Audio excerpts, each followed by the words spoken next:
오늘 내가 지은 죄를 제사를 통해서 속죄함 받으려고 드렸습니다. 무슨 말씀인지 아시겠어요?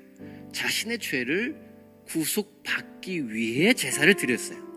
자, 그런데 예수님이 이 땅에 오셔서 예수님을 믿는 모든 사람을 구원하신 하나님의 역사가 나타난 이후 신약시대를 살아가는 우리에게 그리스도인의 제사는 이미 십자가에서 모든 죄를 짊어지시고 예수님이 돌아가셨기 때문에 우리의 모든 죄악을 사하셨기 때문에 우리가 드리는 예배는, 제사는 구원받은 자가 구원받은 이후에 감사함으로 드리는 예배라는 거죠.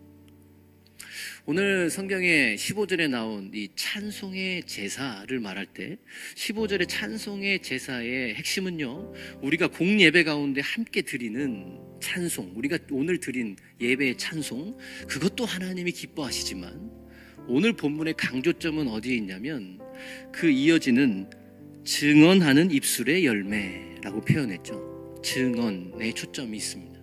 무슨 말입니까?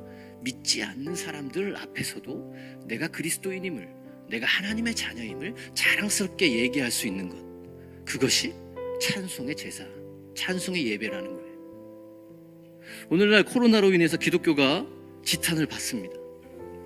그래서 나는 그리스도인이야, 난 교회 다녀 라고 하는 말을 쉽게 내뱉지 못하는 시대에 우리는 살아가고 있습니다.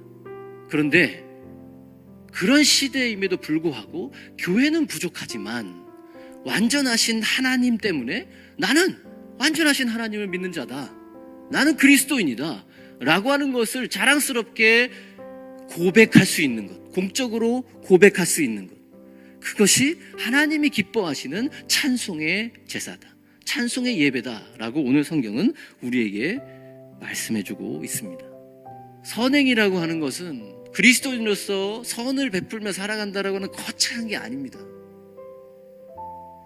상식적인 수준에서부터 출발하는 겁니다.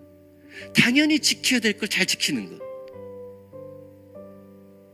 당연히 화를 내야 되지 않을 것을 내지 않는 것, 당연히 요구하지 않아야 될 것을 요구하지 않는 것, 그것으로부터 출발하는 것이 선을 베푸는 것이라는 거죠.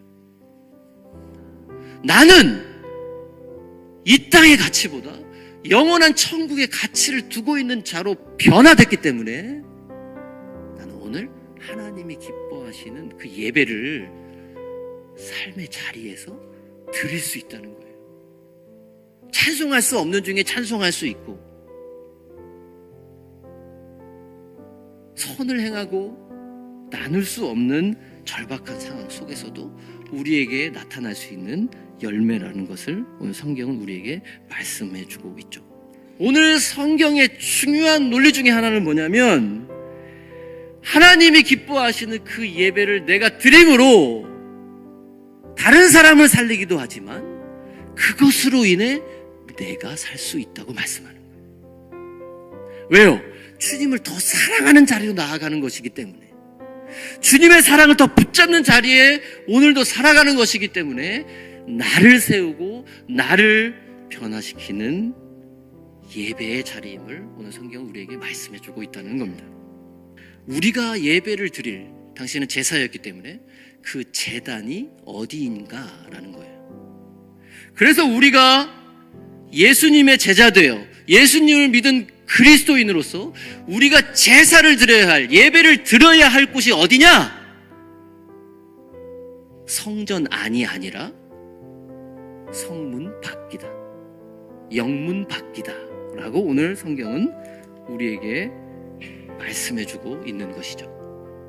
무엇이 안타까운 것이냐면, 무엇이 정말 슬픈 것이냐면, 무엇이 너무 가슴이 답답한 것이냐면, 그 자기가 놓은 그 성 안에 갇혀 있으므로 무엇이 없는 겁니까? 구원이 없는 겁니다. 그 성을 한번 넘어서야 예수님을 만날 수 있는 건데, 그 문화생활을 한번 뛰어넘어야 십자가의 구원을 만나는 건데, 여전히 그 안에서 살아가고 있는 모습이 있는 거죠. 하나님이 기뻐하시는 예배 자리는 우리가 예배당 안에서 드리는 이 공예배도 포함되지만 하나님이 기뻐하시는 예배의 온전한 우리의 예배의 자리는 바로 우리의 일상입니다. 우리의 가정이고 우리의 일터고 우리의 목장이고 우리의 삶의 모든 자리가 바로 하나님이 기뻐하시는 예배를 드려야 하는 바로 그곳입니다.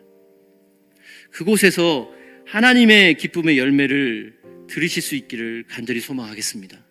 사회적인 책임을 다하시고 나눔의 영성을 발휘하시고 내가 어느 곳에 있을지라도 내가 그리스도인임을 자랑할 수 있는 우리 모든 로고스 가족 되시기를 예수님의 이름으로 축복합니다.